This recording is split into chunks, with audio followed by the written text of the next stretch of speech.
Cierra el micro, por favor, y vamos a la grabación, ¿eh?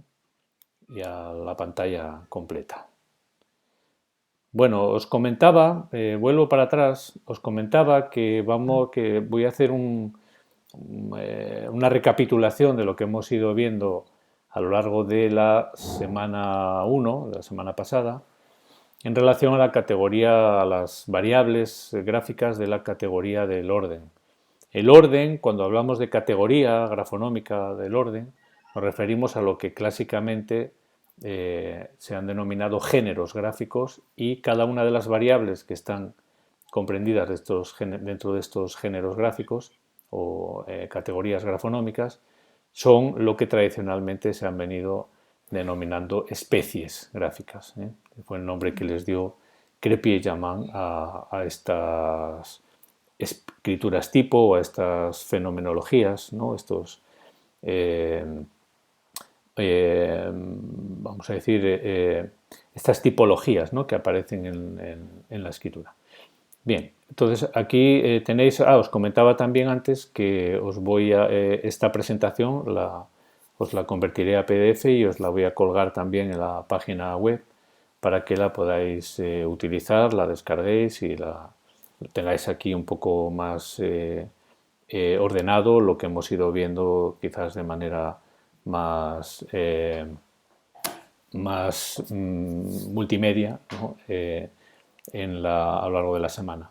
Aquí tenéis el esquema de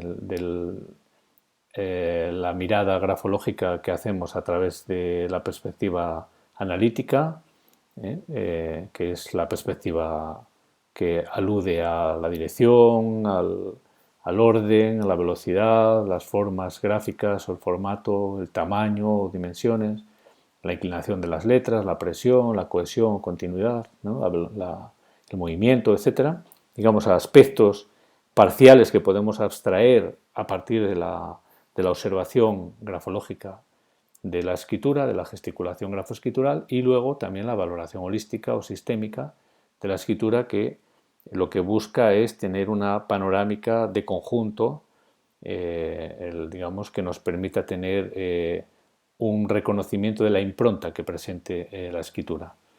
Esa impronta nos va a llevar, aquí tenéis el diagrama de flujos, decía que también antes, ¿no?, cuando no había sonido, que bueno, aunque ya os lo he presentado, ¿no?, aquí lo veis bueno, con otro colorido y en otra modalidad, ¿no?, de presentación. El objeto de estudio es la escritura, el grafismo en términos más técnicos. La observación de la fenomenología grafoescritural nos va a llevar a tener una apreciación valorativa del ambiente gráfico de la misma, de la escritura. Ese ambiente gráfico puede ser netamente positivo o negativo. Es positivo cuando la impronta escritural del conjunto está bien orquestada, es armoniosa, está diferenciada, es expresiva, es propia o está individuada, y también el sistema gráfico es progresivo, es decir, los rasgos aparecen como la expresión o la manifestación de un sistema escritural funcional y eficaz, ¿no?, como tal, ¿no?, como tal sistema escritural. Es decir, que tiene como objetivo la comunicación con el otro, y esa comunicación es operativa, ¿no? No se recrea el escribiente en otras cuestiones que son al margen de la comunicación.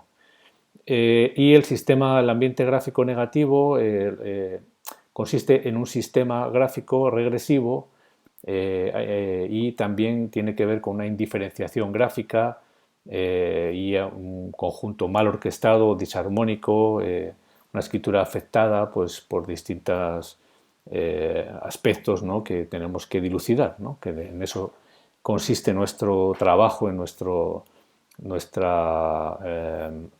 observación, nuestra mirada grafológica. El ambiente gráfico convencional, aquí veis un más y un menos, consiste en que si entendemos esta cuestión del ambiente gráfico como un continuo, que es como debemos entenderlo, vamos a encontrar escrituras que presentan un ambiente gráfico más bien positivo o más encaminado hacia lo positivo o más encaminado hacia lo negativo o ni fu ni fa, ¿no? Entonces este ni fu ni fa podemos considerarlo un poco más elegantemente, en un sentido terminológico, como un ambiente gráfico convencional. El ambiente gráfico convencional es característico de escrituras que dicen muy poco, que tienen muy poco recorrido interpretativo, más allá de cuestiones un poco generales, pero hay poca riqueza personal, ¿no? de la que hablar, ¿no? y en la que exponer, ¿no? Las variables dominantes, ya sabéis, tienen que ver con las especies que resultan más dominantes, más sobresalientes, más protagonistas, más llamativas, ¿no? En la escritura, más intensas. Las variables generales serían el resto de características que presenta ese escrito, la firma y la rúbrica y sus propiedades grafonómicas, pues también esto vamos a tener que manejarlo y tenerlo en cuenta, y los rasgos idiotípicos que tienen que ver con fenómenos gráficos puntuales y específicos, que son los gestos tipo. Digamos, aquellas pequeñas características o cualidades o peculiaridades, singularidades que presenta la escritura y que no alcanzan a afectar todo el conjunto escritural como las grandes especies, sino que afectan pues a lo mejor a algunos trazos iniciales o algunas letras muy en particular o lo que sea, ¿no? Bien, esto ya lo hemos visto, pero bueno, es un poco una recapitulación. Aquí tenéis la cuestión de los factores de personalidad, de los 5 grandes, las facetas de cada uno de estos superfactores, un poco más a mano, y aquí los rasgos o constructos de la personalidad que podemos también relacionar con digamos, la escritura que estamos evaluando. Aquí ya entramos en lo que es la escala de registro de variables y concretamente en lo que estamos esta semana, o sea, lo que hemos estado la semana pasada, quiero decir, que es la categoría del orden. La categoría del orden o el género gráfico orden alude a una serie de variables o de especies que son las que hemos ido mostrando y las que vamos a ver ahora un poco, ¿no? Ya con sonido. Aquí tenéis la escritura organizada y os decía que la escritura organizada en este caso es sinónimo de escritura evolucionada. Es decir, una escritura organizada es una escritura que resulta evidente que el escribiente es solvente y tiene esta habilidad de escribir de manera con cierto automatismo, sin tener que pensar mucho, simplemente lo hace de una manera guiada por la memoria procedimental o la memoria implícita. Esto ocurre también en otro tipo de habilidades que son psicomotoras, ¿no? O psicomotrices. Por ejemplo, el conducir o el caminar, o en fin, determinadas habilidades que una vez que uno las aprende, al principio uno es muy torpe, cuesta adquirir esa habilidad porque se tienen que desarrollar y crear conexiones neuronales y una vez que se establecen ya prácticamente van solas. Y además no se olvidan. Una vez que se desarrolla o se adquiere una habilidad que depende de la memoria procedimental, no suele olvidarse ni degradarse, salvo que haya algún tipo de trastorno o de enfermedad. Entonces aquí lo que tenemos que determinar es si la escritura está organizada o no. Si está organizada, la consideración es que el escribiente tiene cultura gráfica. Digamos, es competente como escribiente, como persona capaz de desarrollar un escrito autográfico, un manuscrito. La escritura inorganizada sería exactamente lo contrario. Es el antónimo, ¿no? De organizada, en este caso inorganizada, es lo contrario. Entonces aquí lo que vemos es a un escribiente que no ha desarrollado o no manifiesta, no evidenciamos que que exista esta soltura, ¿no? En la escritura, ¿no? Por lo tanto, eh, es importante que tengamos en cuenta esta cuestión para no interpretar en clave grafológica características del grafismo o de la escritura que son debidas a la torpeza o la inhabilidad, a la incompetencia como escribiente. Entonces, por eso digo que no podemos interpretarla, o podemos hacer una interpretación muy básica. Y en todo caso, sí que podemos compararla para determinada autoría, como he dicho en otra ocasión, pero no podemos ir mucho más allá. Aquí tenemos la escritura ordenada, que este es uno de los ejemplos que os puse a lo largo de la semana, que os expliqué, que veis que no se refiere a la cuestión, hay que diferenciar bien lo que es la condición organizada y la condición ordenada, que son dos cosas diferentes. En este caso, la condición ordenada lo que vemos es que consiste en una distribución, una organización del tejido escritural que sigue unos criterios ordenados, ¿no? Organizados en el sentido de ordenados, ¿no? Se distribuye, se coloca también con un cierto criterio estético que es aprendido en parte y que también, aparte de ser aprendido, digamos, el mantenimiento de ese orden también depende de las afinidades que tenga el escribiente con el orden, con ese tipo de orden. Pero aquí tenemos que tener cuidado de no proyectar nuestro sentido del orden, porque cada persona tiene una manera de entender el orden que no siempre es igual. No todos tenemos el mismo criterio, ¿no?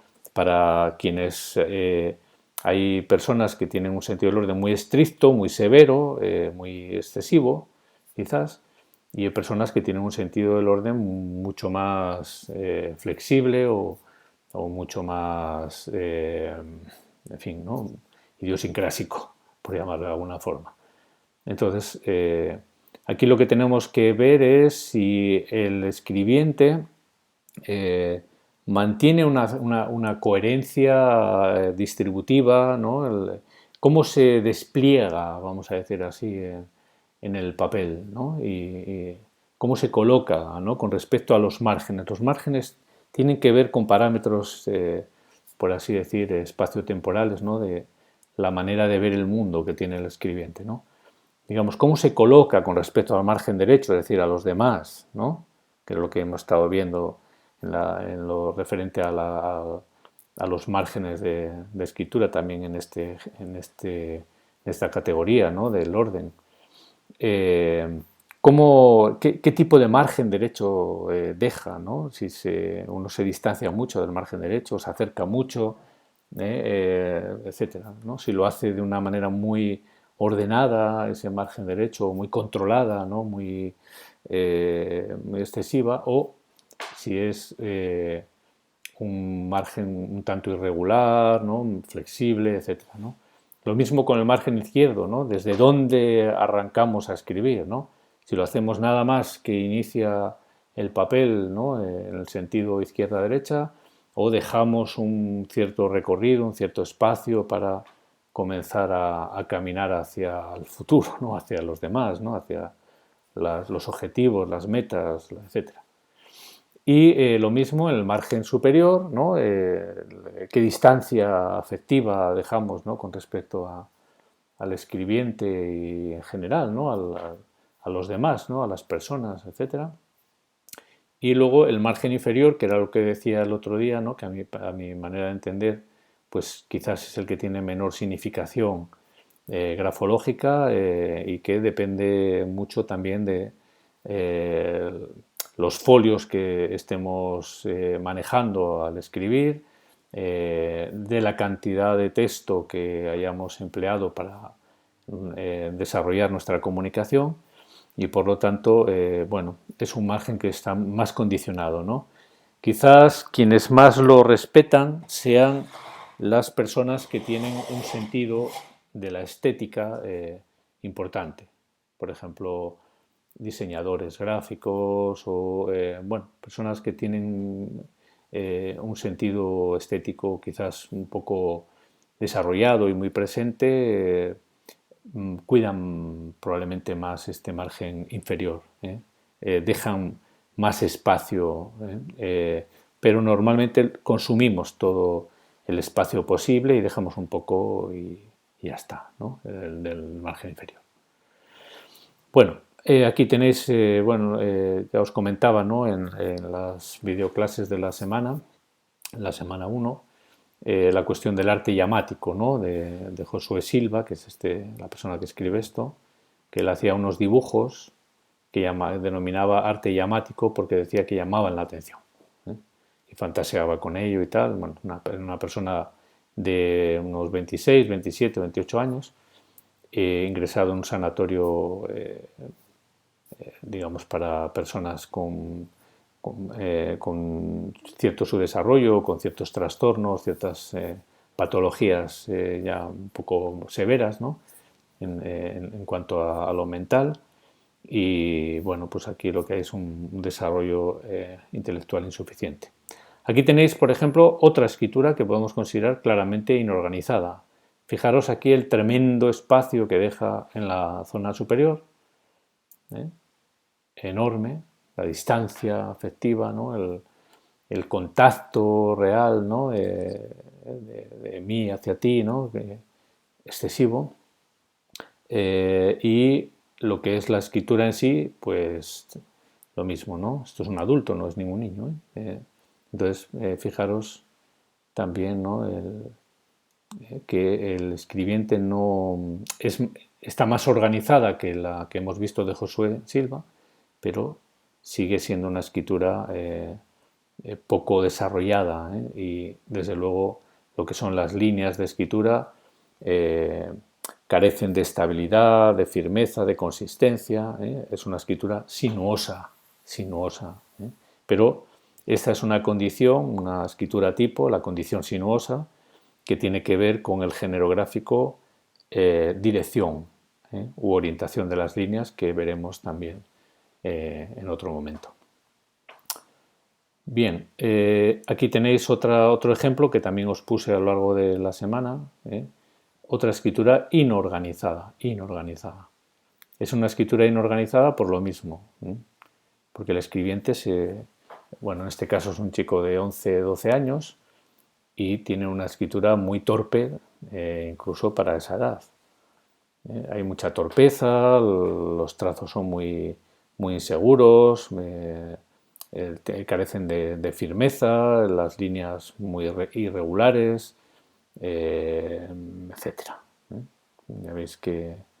Y luego quizás como peculiaridad, ¿no? Que podría tener una cierta interpretación mitománica, quizás, ¿no? De condición mitómana, podría ser estos finales, estos escapes al final de las palabras que van proyectados hacia arriba, ¿no? Y tan extensos, ¿no? Tan largos. Pero ya digo que en la escritura también otro elemento que podría tener una cierta significación, ¿no? A pesar de que la escritura tiene este carácter inorganizado, es estos signos de puntuación tan excesivos, tan remarcados, tan,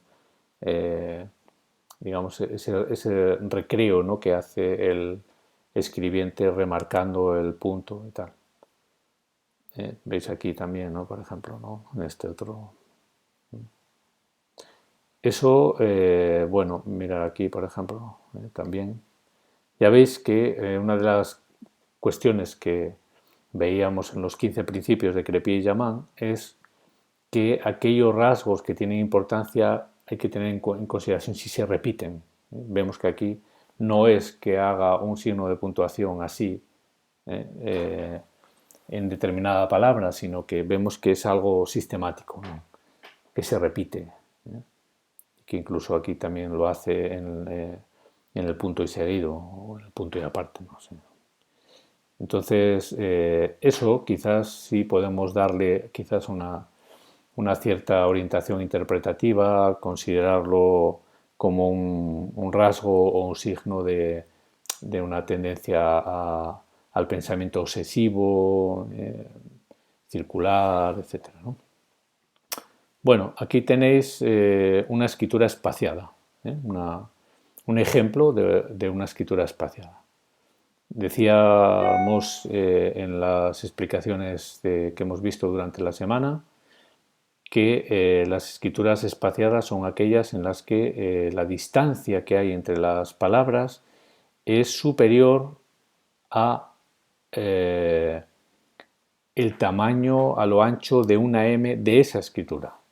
Entonces, si cogemos una M y la colocamos entre palabra y palabra, vemos que nos sobra mucho espacio en este caso, ¿no? Por lo tanto, podemos considerar una escritura espaciada. Además de la distancia entre las palabras, vemos que la distancia entre las líneas también es muy abundante. Lo que llamamos una escritura aireada, que no viene recogida en las categorías, digamos, en la categoría del orden, ¿no? Como variable de la categoría del orden en la escala de registro de variables, porque es una modalidad de escritura espaciada. Pero bueno, que sepáis que sería una escritura muy espaciada, ¿no? O particularmente espaciada. Incluso podemos, además de considerarla simplemente espaciada, u otras consideraciones en otros géneros, pues también podemos abundar, ¿no? En, vale, es espaciada, pero ¿en qué consiste la especificidad espaciada de esta escritura, ¿no? Bueno, pues que además de entre las palabras vemos que entre las líneas pues hay mucho espacio, ¿no? Una condición aireada y tal. ¿Vale? Y luego lo que es la firma vemos, bueno, que está más o menos centrada con respecto al texto. Aquí esto está comido, es como si el escaneado probablemente en su día pues me comió un poco de margen izquierdo, pero no debe ser precisamente un margen izquierdo grande para nada, sino más bien muy pequeño. Bueno, aquí tenéis otro ejemplo de una escritura espaciada. Aquí veis también, bueno, estas famosas chimeneas, ¿no? Que salieron a colación el otro día. Pero la condición espaciada, vuelvo a insistir, que consiste en que hay una distancia, una separación, un espacio en blanco, quizás excesivo, y el elemento que nos permite apreciar, ¿no? Si es mucho o poco ese espaciado, es el tamaño a lo ancho de una M de esta escritura en cuestión. Cogemos la M de mucho o la M de llamado o la M de crecimiento, la ponemos aquí y veremos que nos entran quizás dos M's. Vale, pues esto sería otra especie espaciada, que es lo que nos interesa, reconocer, ¿no?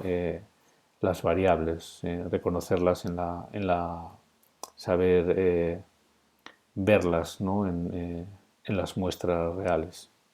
Ahí tenemos otra escritura espaciada, lo mismo.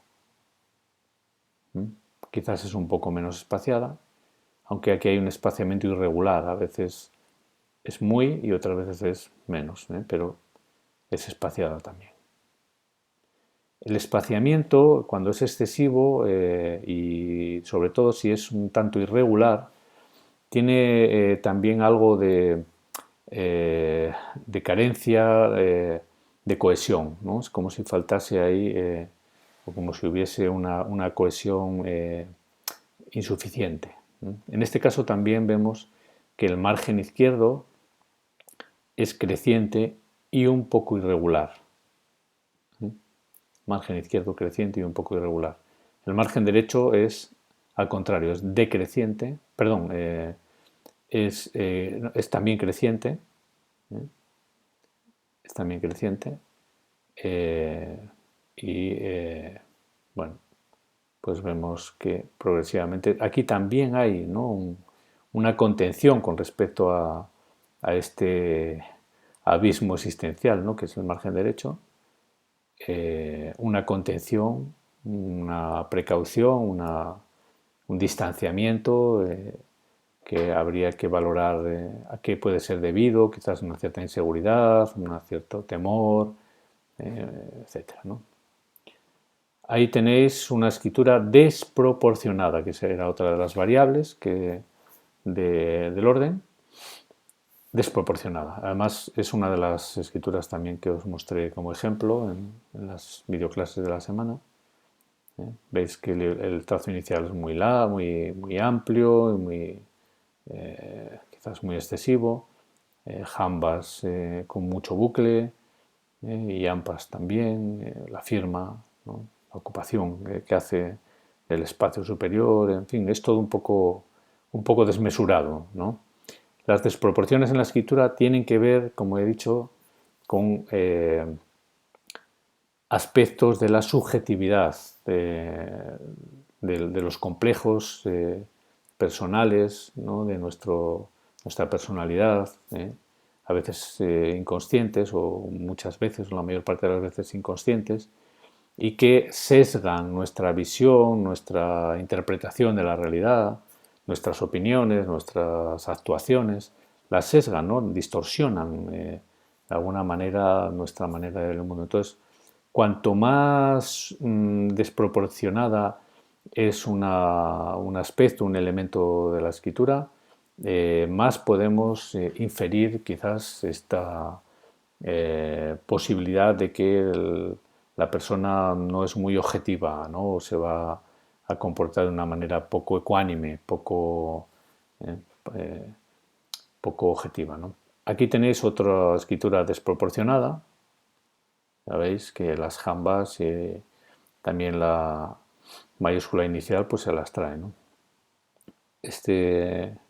Bueno, era una persona que conocí, me dio esta nota una persona que trabajaba en su mismo gremio, con respecto a esta otra persona que yo también conocía. Y bueno, pues aquí, sin entrar ahora de momento en más consideraciones, lo que vemos es esto, ¿no? Que hay unas desproporciones que afectan especialmente a las jambas, pero que también se dan, ¿no? Con tanto a adornos o a ornamentaciones en otro tipo de zonas y demás, y que desde luego tienen una correspondencia muy clara con conductas y con formas digamos, con rasgos de la personalidad de este sujeto. Aquí tenemos fantasmas, que también hemos hablado de ellos el otro día. Aquí tenéis, por ejemplo, el fantasma ahí a la derecha, aquí, como una ausencia, como un espaciado en blanco, ¿no? Como que el escribiente se contiene, luego vuelve hacia el final. La escritura ya veis que también, aunque no tiene que ver con el orden, en cierto modo, porque sí que afecta al orden, ¿no? A la distribución general de la escritura en la página, pero vemos también que las líneas son bastante descendentes. Vale.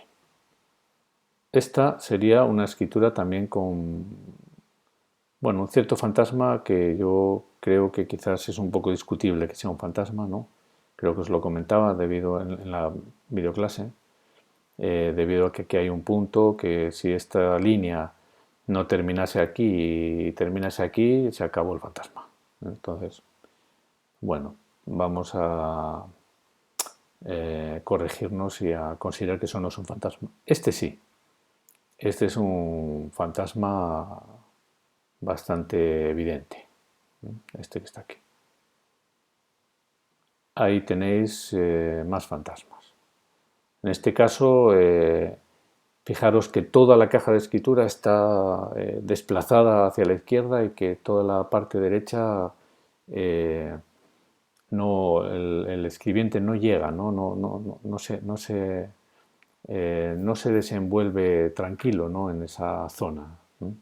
La zona, insisto, del contacto, del contacto con los demás, con otras personas, con los objetivos, con las metas, con el futuro.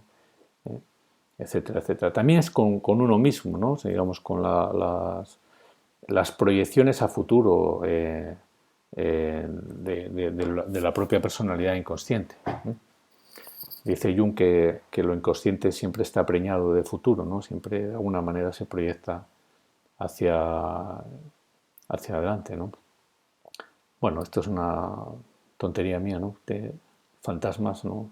En el sentido de que, bueno, es una montura y unas riendas y falta el caballo, ¿no? Bueno, se ven también las herraduras como una representación así un poco lúdica del fantasma, ¿no? Esta sería una escritura ilegible, más o menos ilegible, o con dificultades de legibilidad, ¿no? O con en el continuo legibilidad y legibilidad, pues podría ir un poco camino de la ilegibilidad. Depende para quién, personas que están acostumbradas quizás a ver escritos de formas muy personalizadas, pues a lo mejor les resulta más legible y a personas que no estén habituadas a este tipo de formatos tan personalizados, pues a lo mejor les resulta problemático entender qué dice, ¿no? Pero bueno, se puede inferir bien, se puede entender, ¿no? Lo que dice, pero la legibilidad no es muy allá. Aquí tenéis otra escritura que podemos considerar confusa. No es muy confusa, pero es confusa. Confusa es cuando la distancia entre las líneas se ve afectada o entorpecida por entrecruzamientos de ampas y jambas, ¿no? La idea que es atribuible a Mathilde Ras, la idea de que no fluye bien el aire entre las líneas, es una buena metáfora para poder diferenciar rápidamente lo que es una escritura confusa de una escritura clara, que sería su antónimo. La escritura confusa que os mostré la semana pasada en las videoexplicaciones, más paradigmática es la de José Luis López Vázquez, ¿no? Es una escritura tremendamente confusa, ¿no? Lo contrario de la escritura clara. Esta sería otra escritura que podríamos considerar confusa, especialmente según avanza la escritura, pero tampoco es muy confusa. Pero bueno, el espaciado aquí no circula bien el aire tampoco entre las líneas. Esta es más confusa todavía. Vemos también que parte de la condición confusa es debida a jambas muy prolongadas, ¿no? A la condición prolongada. También es una escritura concentrada en el sentido de que la distancia entre las palabras es muy insuficiente, es decir, no, es menor que el ancho de una M de esa escritura. Sería una escritura con un espaciado. Aquí también veis una escritura confusa, es un escrito de Freud, de Sigmund Freud. Tanto la distancia entre las palabras tiene que ver con la escritura concentrada y desde luego la distancia entre las líneas pues es confusa. Aquí vemos una firma desproporcionada. Esto es para que os hagáis una idea, es una factura prácticamente del tamaño, no es un folio, pero es un poco menos, no mucho menos. Y la firma pues es tremenda, ¿no? De hecho, es una firma que me trajo en su día un amigo, porque había tenido que llevar su coche a este taller. Y el jefe del departamento pues fue el que firmó esto y me pareció tan tremenda la firma que fui a conocerle un día. Al principio se mostró muy desconfiado e incluso agresivo, pero bueno, le persuadí de mis buenas intenciones, más o menos, y finalmente acabó haciéndome un escrito entero de un folio, ¿no? Él escribía siempre en mayúsculas, curiosamente, pero también con muchísimas muchísima angulosidad, etcétera. Y le pedí también que me escribiera en minúsculas, en fin, al final casi hizo todo lo que le pedí, ¿no? El hombre aquel. Y bueno, quizás salga en algún momento por ahí. Tal. Esta sería otra escritura desproporcionada, ¿eh? Ya la hemos visto, es un sobre. Hemos desproporcionado aquí la mayúscula inicial. eh, es desproporcionado, en vez de hacer una barra de la T, pues hacer unas cuantas, o subrayar algunas letras, etcétera, ¿no? Ahí tenéis también una escritura clara. Clara es lo contrario de confusa y vemos que es clara, pues el aire circula perfectamente entre las líneas. Escritura clara. No debemos confundir la condición clara o confusa con legible o ilegible. Eso también os lo comentaba la semana pasada. Otra escritura clara. Circula el aire entre las líneas. Concentrada. Escritura concentrada. Escritura concentrada es espaciado insuficiente entre las palabras. Insuficiente quiere decir que es incluso menor que el del tamaño de una M de esa escritura. En muchos sitios, ¿no? En algún sitio no, pero la mayoría sí. También tiene algunos otros elementos en los que no vamos a entrar ahora porque son de otros géneros, pero por ejemplo la filiformidad, puntual o parcial, que presenta en algunas letras, rasgo filiforme en forma de hilo. Al no ser sistemático y el ambiente gráfico no ser muy progresivo precisamente, este rasgo de filiformidad parcial puede ser un elemento que haga pensar en la hipótesis de una falta de honestidad, un cierto déficit de honestidad. Bueno, ahí tenéis otra escritura concentrada, aunque hay una cierta irregularidad, pero bueno, básicamente es concentrada y a la vez aireada. Entre líneas vemos que hay mucho espacio. Otra escritura concentrada. Otra escritura concentrada, no concentradísima, que también lo vimos en las videoexplicaciones de la semana pasada. Aquí las líneas suben, dice el escribiente de manera inexplicable. Curioso, ¿no? Como la escritura acontece a su manera y con una cierta autonomía. Uno no quiere que las líneas asciendan, pero ascienden. Hablaremos de todo eso. Aquí vemos una escritura legible, muy legible. Se lee perfectamente, está muy dibujada. Una escritura redonda, lenta, muy dibujada. Esta lo mismo, a pesar de que tiene unas jambas ahí un tanto extrañas, pero también es una escritura muy legible, ¿no? Legible. Ya digo que os enviaré en PDF esta presentación para que la tengáis a mano. Esta sería una escritura armoniosa, o un ejemplo de escritura armoniosa. Bueno, ya la hemos visto, muchas de ellas en las videoexplicaciones que os envié, ¿no?, la semana pasada. Esta también, escritura armoniosa, por las explicaciones que os he dado. Voy a ir un poco más rápido porque os quedan ahí unas cuantas. Escritura armoniosa también. Disarmónica o inarmónica. Aquí falta una cohesión, una coherencia, ¿no?, de conjunto. Disarmónica también. Desordenada y también disarmónica. Y confusa y también concentrada. Sin márgenes y también tanto desordenada. También desordenada, esta creo que también os la había mostrado en los ejemplos de la semana pasada. Desordenada, esta es la misma persona que esta, pero en mayúsculas y en minúsculas. Creo que os hablé de ello también la semana pasada. Esta sería una escritura con un margen izquierdo muy grande. También el margen derecho es muy controlado, pero el margen izquierdo es muy grande.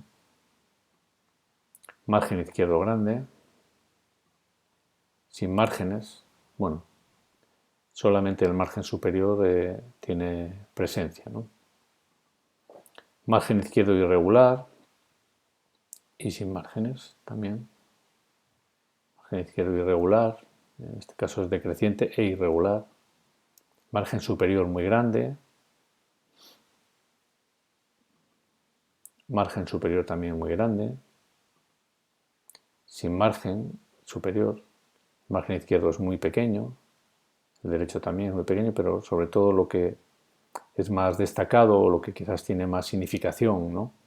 Desde un punto de vista grafológico es el hecho de que no deje ningún tipo de margen superior.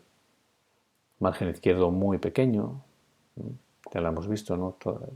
Toda la caja de escritura está volcada a la izquierda. Margen derecho regular, ¿eh?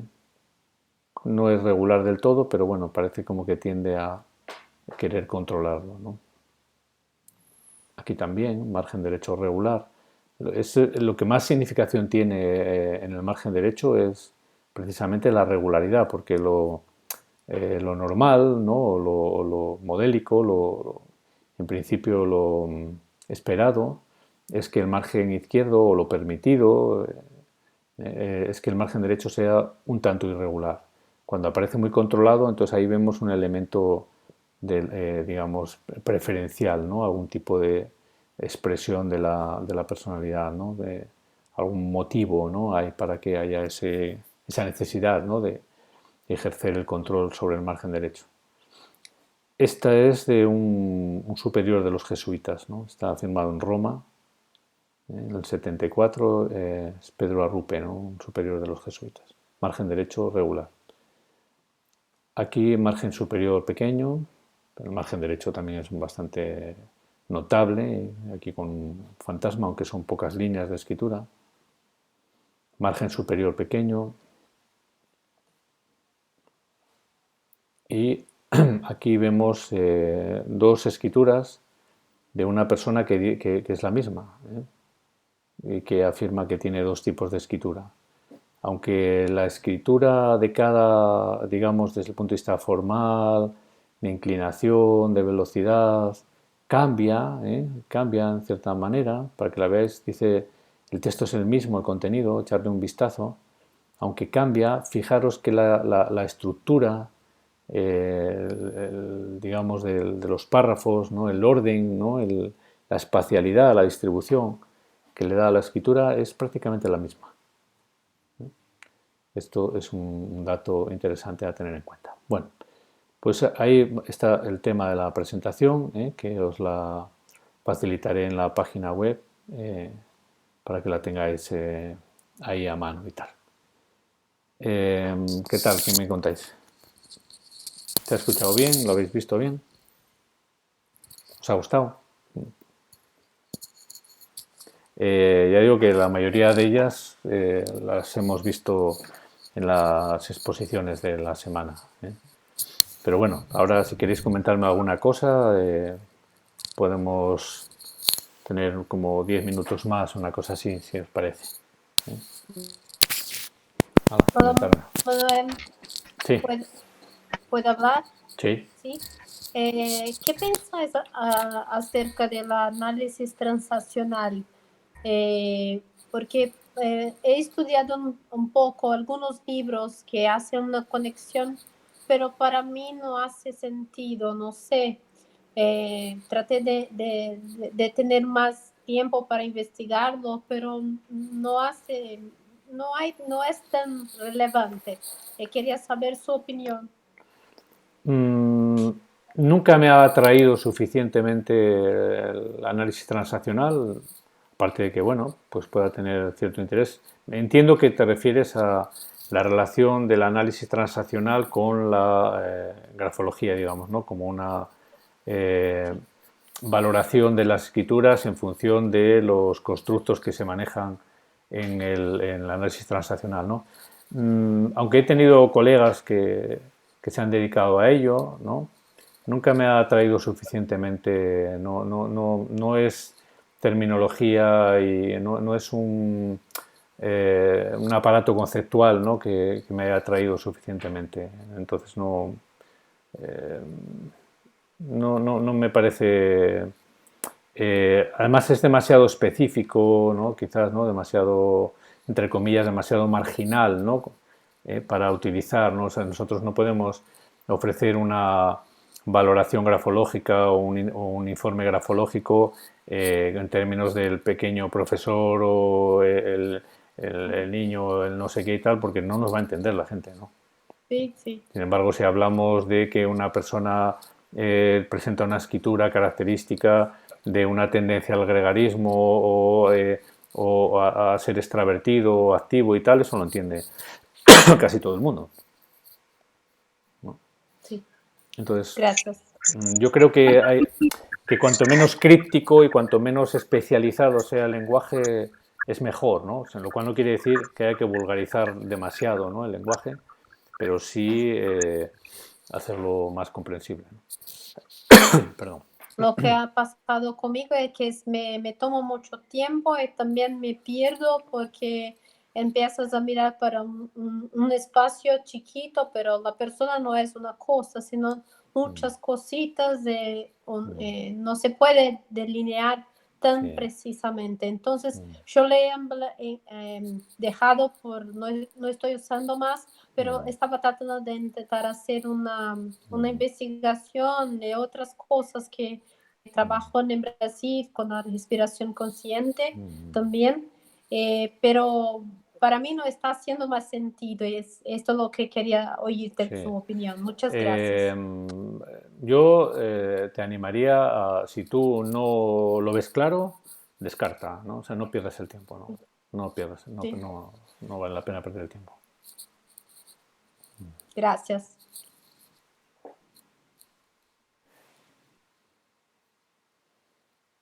¿Qué más por ahí queréis comentar? ¿Se Hola, veían más o menos claras las escrituras?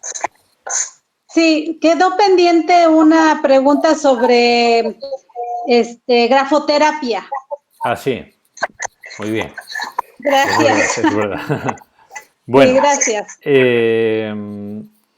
aquí con respecto al tema de la grafoterapia, desde mi punto de vista humilde, me refiero a que no es pretenciosa la respuesta que voy a darte ahora, o os voy a dar. Hay que diferenciar lo que es la grafoterapia clásica, digamos, basada en la apreciación de que la escritura presenta desajustes evidentes y que esos desajustes pueden ser la expresión de algunos desórdenes o algunos desajustes, ¿no? En la personalidad y que entonces podemos tomar conciencia de ello, hablar de ello y digamos tomar algunas pautas, ¿no? Para reajustar, ¿no? Esas pautas escriturales y demás, ¿no? Y con ello incrementar esa conciencia de los desajustes de actitud o de conducta y tal. Eso es una cosa que me parece que es factible y adecuada y correcta. Y otra cosa es una especie de grafoterapia que ha proliferado en los últimos años y que ahora mismo sigue proliferando a partir de, digamos, de esta capacidad reproductiva tan grande que tienen los medios, ¿no? Eh, las redes sociales y demás, que se denomina grafología racional. ¿eh? Esta grafología racional, desde mi punto de vista y con todos mis respetos, es muy peligrosa. Es muy peligrosa, muy problemática. Porque, primero, está fundamentada en criterios basados en Próspero Aldoricio, que era, digamos, un grafólogo y tal, con intereses muy esotéricos, muy esotéricos. No tengo nada contra el esoterismo, pero es mejor no mezclar las cosas, ¿no? Porque además hemos estado durante muchos años y seguimos haciéndolo muchas veces tratando de mostrar, ¿no?, al mundo, a la sociedad, que la grafología es una cosa seria, sensata, basada en criterios objetivos, y si ahora venimos diciendo que a través de la escritura vamos a revertir un tumor hepático, pues nos van a mirar raro y con cierta razón, ¿no? Además, el modelo que utiliza la grafología racional como ideal, ¿no?, como caligrafía ideal, es un modelo totalmente regresivo desde el punto de vista grafológico, ¿no?, y grafonómico. Es decir, es un tipo de letra muerta, sin tal, ¿no? Entonces ellos hacen unas apreciaciones de hacia la derecha, hacia la izquierda, hacia arriba, hacia abajo, si esto para aquí, si esto para allá, entonces esto cual, esto cual. Todo esto, ya digo, con todos los respetos del mundo, me parece muy problemático, muy problemático, ¿no? Y y además he visto personas he visto personas serias también bueno, que aplauden la grafología racional, ¿no?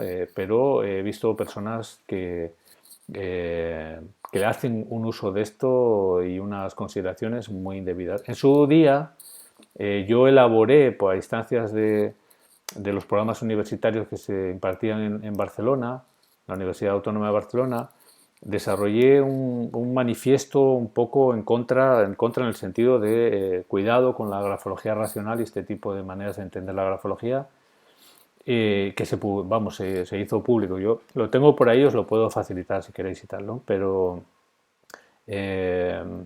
luego, pues claro, la gente que lo defiende o que incluso imparte enseñanzas al respecto, pues no les gusta nada, claro, ¿no?, que lo critiques, ¿no?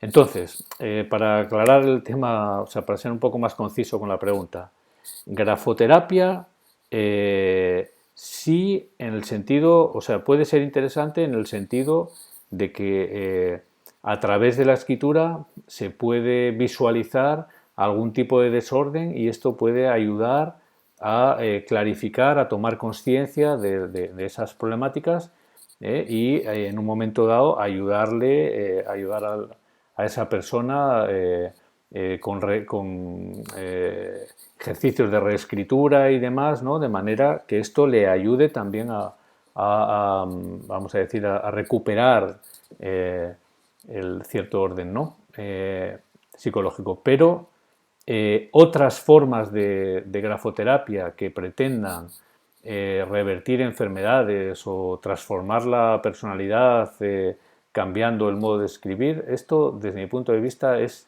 falso, o sea, y muy peligroso, ¿no? Porque, como dije en las primeras lecciones del módulo 1, desde mi punto de vista, la variable dependiente es la escritura y la variable independiente es la personalidad. Lo que va a modificar la escritura es el cambio o la transformación de la personalidad, pero no al revés. Que la escritura cambie no implica necesariamente que la personalidad cambie, porque es la escritura la que es expresión de la personalidad, no la personalidad expresión de la escritura. Eso no tiene sentido, porque la escritura es una conducta más, ¿no?, una expresión más, ¿no?, del psiquismo, ¿no?, del escribiente, ¿no? Entonces, esto es como decir que el hábito hace al monje. Entonces, espera, te ponemos muy elegante y a partir de entonces eres una persona elegante y sensible. Pues tiene sentido. Es decir, tú puedes, digamos, si tú haces una evolución hacia la sensibilidad, hacia la elegancia, probablemente va a haber una transformación de tus hábitos o de tus maneras de no sé qué, ¿no?, de conducirte, etcétera. No sé si me explico, ¿no? Entonces, hay que tener mucho cuidado, ¿no?, porque además es muy fácil entrar en injerencias profesionales, digamos, ¿no?, en ese sentido, o incluso perjudicar, ¿no?, si se hace con mucho tacto y con mucho cuidado y con, ¿no? y con mucho sentido, con mucha sensatez, ¿no? Entonces, bien, ¿no? Pero cuidado con esos modelos de grafológicos que son lo que llaman la idengrafía y tal, ¿no? Que son bastante disparatados, ¿no? Y desde luego muy minoritarios, afortunadamente, ¿no? Con respecto a otras maneras de entender la grafología, ¿no? Que son serias, ¿no? Y que son... ¿eh? No sé si os he podido trasladar algo un poco de mi opinión, pero es mi opinión, no es la opinión del Papa. Muchísimas gracias. Yo quería comentar o de Bolsonaro. si, Lo digo en broma, ¿eh? Voy a conectar esto un momentito antes de que se me apague esto, ¿eh? Un momento. Voy a conectar.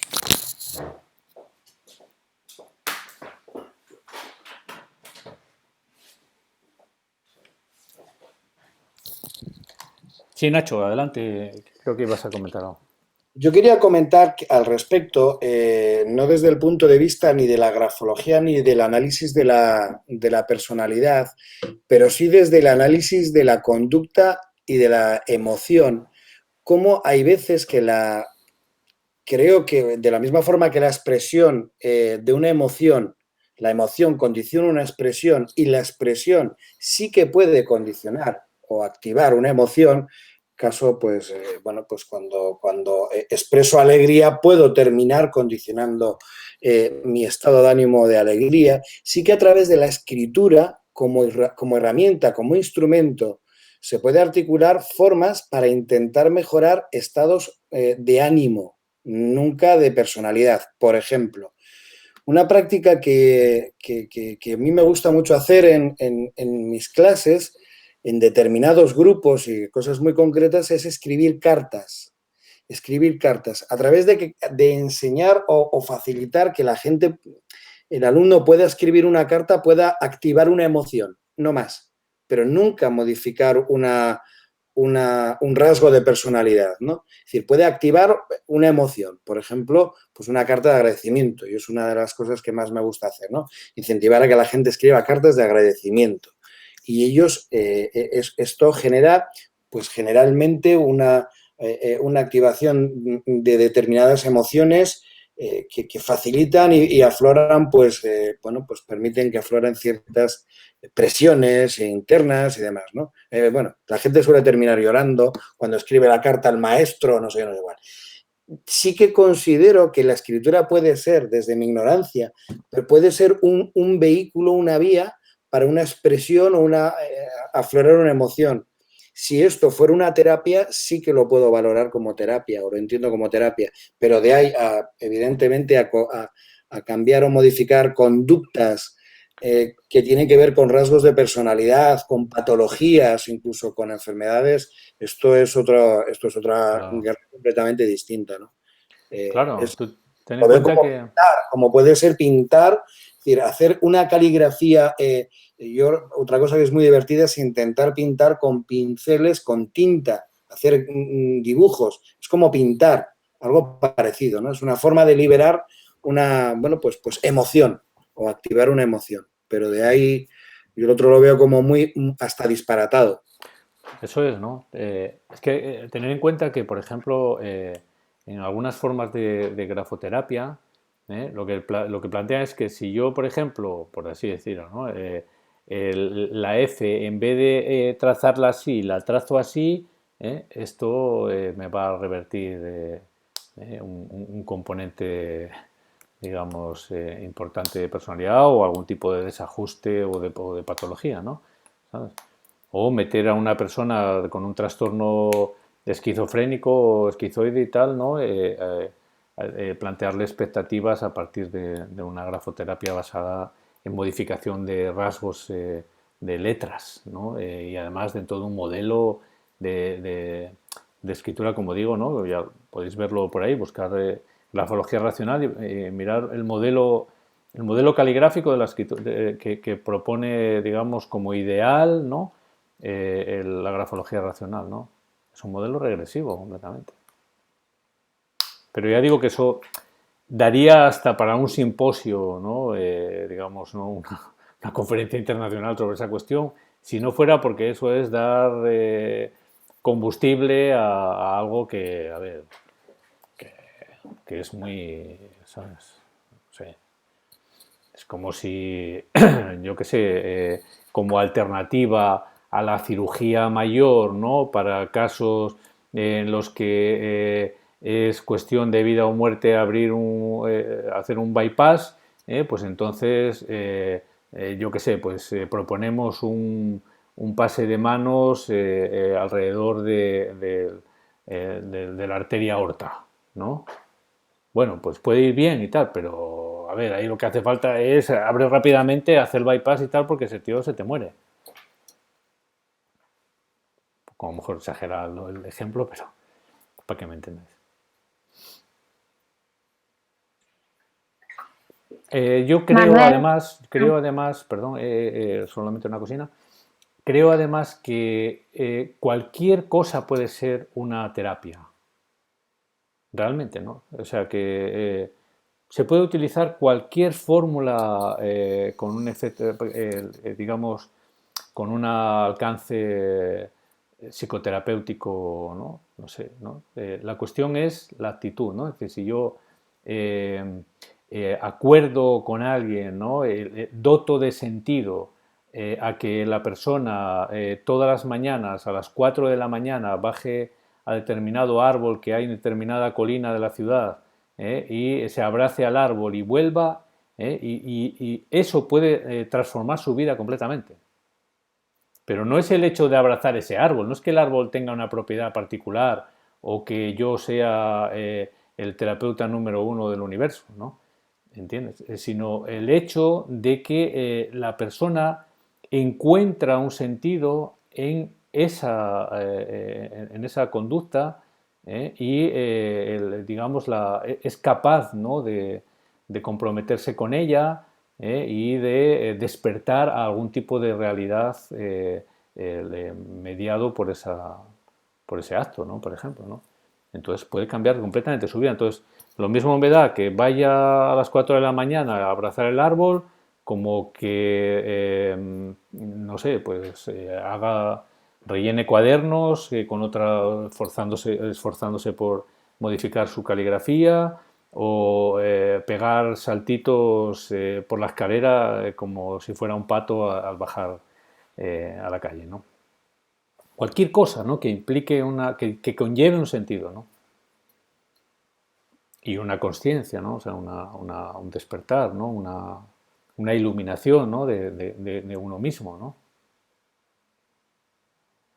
Perdón, que ibas a hablar.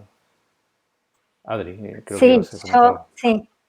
No, yo quería comentarles que acá en el Hospital de Clínicas de Buenos Aires hay un taller de reeducación en la escritura para pacientes con Parkinson y lo lleva una grafóloga, Adriana Silotto, Sí. y quienes hacen el taller son grafólogos también, pero no es para conseguir un cambio en la personalidad, sino para darles mayor calidad de vida o una mejoría en lo que es la motricidad. Claro. Simplemente para eso, pero ahí sí es algo terapéutico, pero no para un cambio en su personalidad, y es súper interesante lo que consiguen, ¿eh? Claro, sí, sí, sí, sí. Es una profesional estupenda, Adriana, ¿no? Sí, Adriana. Sí, sí, la Sí, conozco y sí, sí. Efectivamente, es decir, eso es otra cuestión, ¿no? Pero ya digo, es decir, la cuestión es que si lo que estamos es tratando de ofrecer la idea de que la escritura o determinadas formas de escritura tienen en sí mismas propiedades curativas, esto es el absurdo, ¿no? Porque la propiedad curativa no está en esa forma de letra, está en el compromiso, en la conciencia, en el proceso de diálogo que tú tienes contigo mismo a través de lo que aparece en tu escritura y la posibilidad de transformarlo en algo más digamos, más ordenado, más armonioso, más diferenciado, más personal, no sé, lo que sea, ¿no?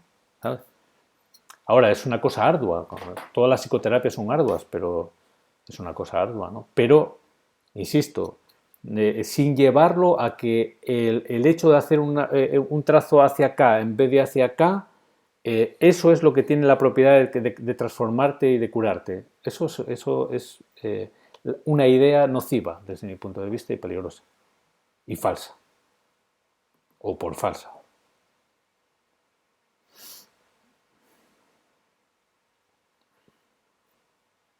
Sí, José Gabriel, ¿querías comentar algo o te estás despidiendo?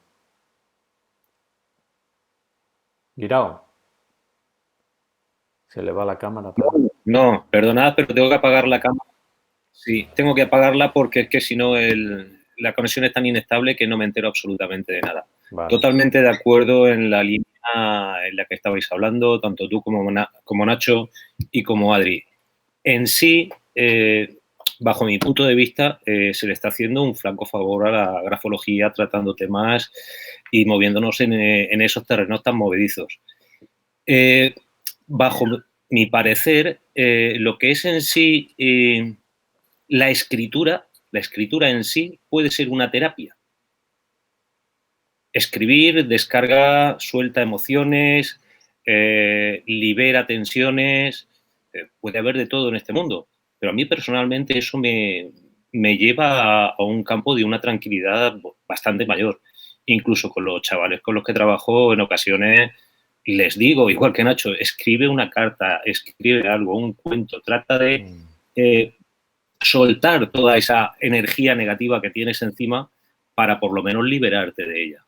Simplemente esa aclaración. Sí, sí, totalmente de acuerdo. Bueno, es como dibujar mandalas también, ¿no? Pintar mandalas, que se usa mucho terapéuticamente.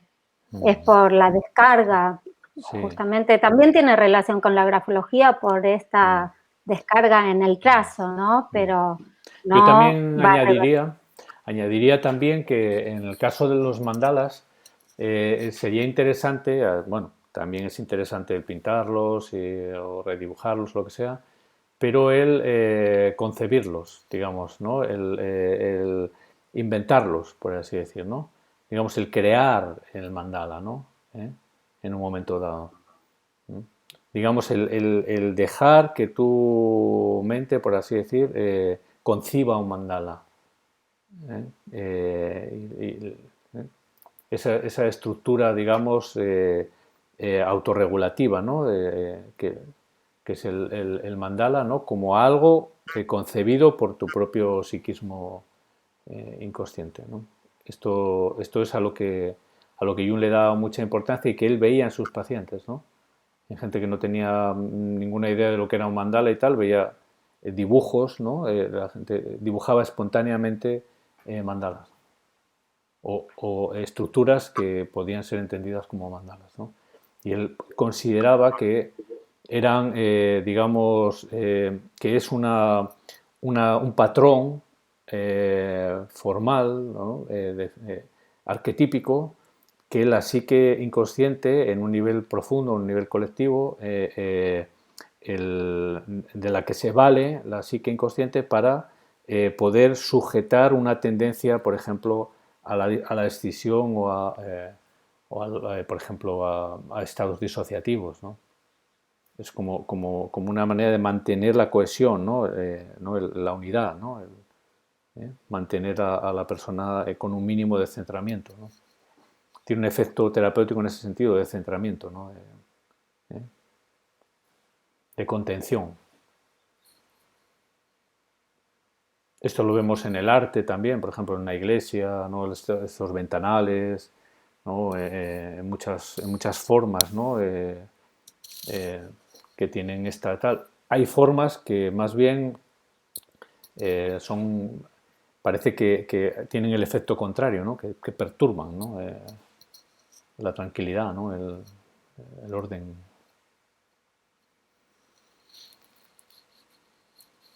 Bueno, pues vamos a detenernos aquí entonces, si os parece. Nos vemos el sábado a las 6 y ya os voy enviando a lo largo de la semana el material de esta semana y vamos avanzando por el camino que lleva Belén. ¿Vale? Bueno, pues un abrazo fuerte para todos. Gracias, nos vemos. Gracias. Chao, Ser buenas y buenas. Chao. Chao.